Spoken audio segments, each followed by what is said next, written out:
প্রত্যাশায়ীদের কথাবার্তা কিন্তু হয় না।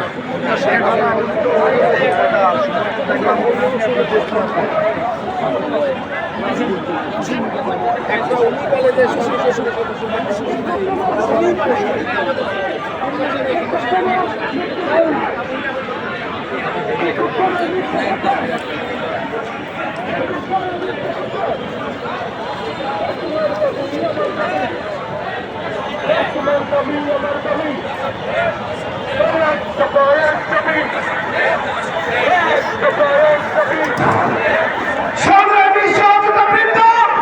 সবাইকে একটি বার্তা দিতে চাই।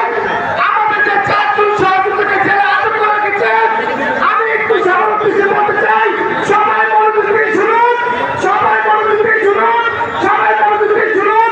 তারা আমাদের কাছে বুঝতে চেয়েছে, যদি বুঝতে দিয়ে আমরা তাহলে আমাদের আন্দোলন তাদেরকে ছেড়ে দিবে। সংগ্রামী সহযোগিতা আপনারা সবাই জয়ী রায়নের আরেক ফাগুন উপন্যাস যে আপনারা পড়েছেন, আমি কাকে নয় আজকে ঠিক নয় ঠিক